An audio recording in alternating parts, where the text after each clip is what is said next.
रंजीत सिंह साहब, आपकी तरफ आना चाहूँगी। एक अहम सवाल मेरे जहन में आया कि सिखों ने इलेक्शन में भी मुस्तरद कर दिया था बीजेपी गवर्नमेंट को और वोट नहीं दिया था नरेंद्र मोदी को। आपको नहीं लगता कि इस बात का भी गुस्सा निकाला जा रहा है? और दूसरी बात यह कि जो आपकी तहरीक है, खालिस्तान तहरीक है, अब आपको नहीं लगता कि वक्त की ज़रूरत बन गई है, या फिर बहुत ज़्यादा ये वक्त अहम है कि अब ये तहरीक ज़ोर पकड़ेगी और अब वाकई जो जिस तरह भारत का, हिंदुस्तान का सीना चीरकर हमने पाकिस्तान हासिल किया था 1947 में, तब भी मुसलमानों के साथ यही सलूक हो रहा था जो आज सिखों के साथ वहाँ पर हो रहा है। मुसलमान भी सफ़र कर रहे हैं वहाँ पे, तमाम माइनॉरिटी सफ़र कर रही हैं। आपको नहीं लगता है कि बेहतर वक्त, और लगता है कि वक्त की ज़रूरत है कि अब हिंदुस्तान का सीना चीर कर और पाकिस्तान भी निकलेंगे वहां से? देखो जी, सिखा ने मुड़ तो इंडिया का कॉन्स्टिट्यूशन रद्द किया, कभी नहीं स्वीकार किया। सिखा ने इंदिरा गांधी नाल जो टक्कर लिया वो तां लिया क्योंकि इंदिरा गांधी ने साडे पग नूं हथ पाया। हुण मोदी ने साडे जट दी जमीन नूं हथ पाया। मोदी नूं भी इन्ना करारा जवाब मिलेगा। जिथे तक तुहाडी गल हो रही आ खालिस्तान दा संघर्ष जारी है। राइट ऑफ सेल्फ डिटरमिनेशन दे अनुकूल सिख कौम दा बुनियादी हक आ, ह्यूमन राइट आ, एक कलैक्टिव ह्यूमन राइट आ। इंडिविजुअल ह्यूमन राइट्स भी हुंदे आ, कलैक्टिव ह्यूमन राइट्स भी हुंदे आ। जिस तरह कश्मीरियां दा हक आ राइट ऑफ सेल्फ डिटरमिनेशन, उसे तरह सिख कौम दा हक बनदा जी। सो इस संघर्ष नूं असीं जारी रखना है। ਜਿਹੜਾ मोदी ने इस वेले इस मौके ते पंगा लै लिया सिखा नाल किसानी मुद्दा ते ਜਿਹੜੇ नवे 3 कानून लिआंदे ਜਿਹੜੇ बिल्कुल नलायक आ, बिल्कुल अनएक्सैप्टेबल, जो कौम ने स्पष्ट रूप ਵਿੱਚ मोदी ਨੂੰ ਦੱਸ ਦਿੱਤਾ ਕਿ ਇਹਨਾਂ ਨੂੰ ਵਾਪਸ ਲਓ ਜਾਂ ਤੁਸੀਂ ਦੇਖ ਲਓ ਇਹਦੇ ਨਤੀਜੇ। ਠੀਕ ਹੈ। ਸੋ ਇਹ ਡੈਫੀਨਿਟਲੀ ਆਜ਼ਾਦੀ ਦੇ ਸੰਘਰਸ਼ ਨੂੰ ਇਹ ਜਿਹੜਾ ਦੌਰ ਆ, ਇਹ ਜਿਹੜਾ ਕਰੰਟ ਸਿਚੁਏਸ਼ਨ ਆ, डेफिनेटली वो आजादी संघर्ष को मजबूत करेगा। अच्छा रंजीत साहब, ये बेसिकली पूछना चाह रही थी कि जो मोदी के जो इकदाम हैं, बीजेपी गवर्नमेंट के जो इकदाम हैं, जो कि हम अक्सर कहते हैं, ब्रिगेड साहब आप भी एग्री करेंगे, फिर आपकी तरफ भी आती हूँ, हम अक्सर कहते हैं कि भारत के लिए सबसे बड़ा दुश्मन खुद नरेंद्र मोदी है, जो भारत को एक्सपोज करे चला जा रहा है। भारत का जो बुरा चेहरा है वो पूरी दुनिया को दिखा रहे हैं नरेंद्र मोदी और उनकी पॉलिसीज जो है बीजेपी की। तो रंजीत साहब, मैं जानना ये चाह रही थी कि जो आपकी खालिस्तान तहरीक है, जो आप लोगों के मुतालबात हैं कि आप लोगों के साथ वहाँ पर जो सलूक किया जाता है, इस इकदाम से जो अब हो रहा है, इससे आप लोगों का जो एक मुतालबा है, आप लोगों की जो डिमांड है, आपका जो मौक़िफ़ है, वो मजीद स्ट्रॉन्ग हो रहा है, आलमी फोरम्स पे भी रजिस्टर हो रहा है। आप अग्री करेंगे इस बात से? देखो जी, डेफिनेटली तुहाडी गल ठीक है। ये अपना जो संघर्ष है ये मजबूत होगा। मोदी जो इंडिया में कर रहा है इस वेले पिछले कुछ सालों तो, चाहे वो कश्मीर में जो उन्होंने एक्शन लिया पिछले साल, चाहे वो सीएए की गल हो, चाहे उन्होंने जो अयोध्या में किया, चाहे वो अज जो लै रहे पंजाबियों नाल सिखां नाल, ये दिल ते दिल ये काम कर रहा जिहड़ा रियलिटी ये है कि जिहड़ी हिंदुत्वी सोच आ वो नंगी हो रही है, वो लोकां दे सामने, दुनिया दे सामने वो आ रही है कि वो असलियत की वो फैशिस्ट मेंटालिटी दुनिया दे सामने वो नंगी हो रही है। और मैं ये जरूर कहूंगा कि जिन्ना भी ये काम होर करेगा मोदी स्टाइल, हिंदुत्वी स्टाइल, जिन्ना किन्ना भी ये करूगा, उन्नी छेती ही वो दिन आवेगा जदों हिंदुस्तान के टुकड़े टुकड़े होंगे, खालिस्तान भी आजाद होगा और कश्मीर भी आजाद होगा। ठीक है जी, ब्रिगेडियर साहब आपकी तरफ आना चाहूंगी। रंजीत साहब का डिटेल में पॉइंट आपने सुना। ब्रिगेडियर साहब, वाकई ये बात सच साबित हो जाएगी कि नरेंद्र मोदी खुद भारत को टुकड़े टुकड़े करना चाहता है और अमली इकदाम सामने नजर आ रहे हैं। हम ज़बानी कलामी बात तो कर नहीं रहे, सामने नजर आ रहा है कि कौन कौन है जो वहाँ पे तहरीकें चलाने के लिए वहाँ पे कोशा है। आपके सामने कि कोई भी वहाँ पे खुश नहीं है। अब लगता है आपको कश्मीर का मामला भी देख लें, भारत के अंदर क्या हो रहा है कि नरेंद्र मोदी के ही दौरे इक़्तिदार में भारत टुकड़े टुकड़े हो जाएगा, उसका जिम्मेदार खुद ही नरेंद्र मोदी होगा। देखें डॉक्टर फिज़ा, ये एक ब्लेसिंग इन डिस्गाइज है।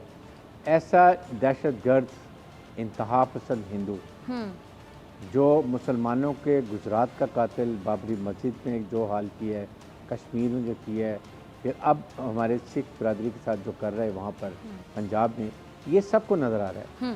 बेसिकली उन्होंने मेरे ख्याल में टेस्टिंग फायर किया है कि जब खालिस्तान की तारीख चलेगी तो उस वक्त जो कंट्रोल करने हम देखेंगे इस वक्त कितनी पावर है।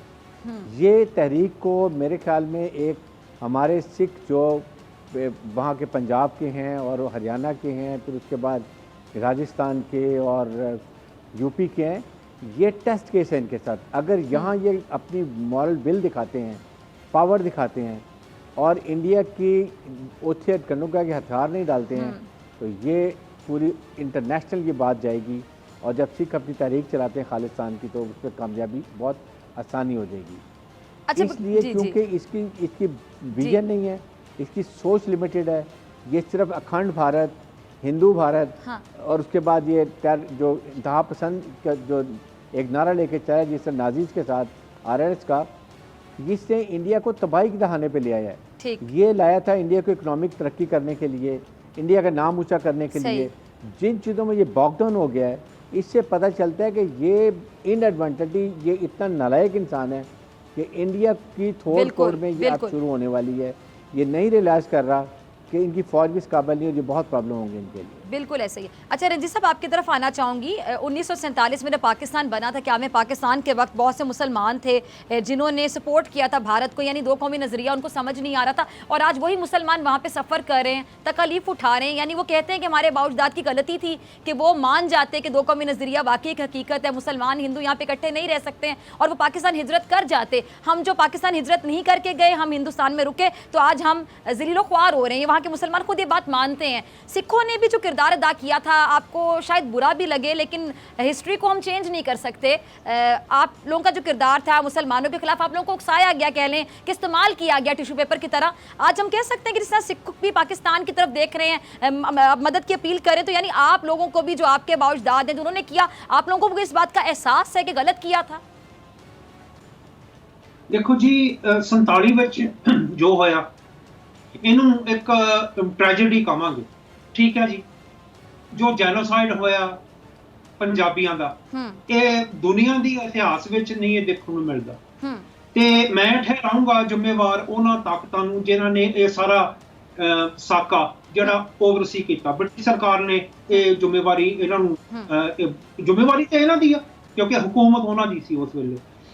ਜਿਹੜੀ ਗੱਲ ਹੋਈ ਆ ਤੁਹਾਡੀ ਕਿ ਸਿੱਖਾਂ ਦੀ ਤੇ ਮੁਸਲਮਾਨਾਂ ਦੀ, ਮੈਂ ਇਹ ਕਹੂੰਗਾ ਕਿ ਉਸ ਵੇਲੇ ਜਿਹੜਾ ਰੋਲ ਅਦਾ ਕੀਤਾ ਮਹਾਤਮਾ ਗਾਂਧੀ ਜਾਂ ਨਹਿਰੂ ਨੇ, ਉਹਨਾਂ ਨੇ ਸਿੱਖਾਂ ਨੂੰ ਵੀ, ਇਹਨਾਂ ਨੇ ਸਿੱਖਾਂ ਨਾਲ ਧੋਖਾ ਕੀਤਾ। ਉਹਨਾਂ ਨੇ ਸਾਨੂੰ ਜਿਹੜਾ ਪ੍ਰੋਮਿਸ ਕੀਤਾ ਸੀ, ਜਿਹੜੇ ਵਾਅਦੇ ਕੀਤੇ ਸੀ, ਉਹ ਤੇ ਪੂਰੇ ਨਹੀਂ ਹੋਏ, ਤਾਂ ਨਾ ਉਹਨਾਂ ਦਾ ਇਰਾਦਾ ਸੀਗਾ।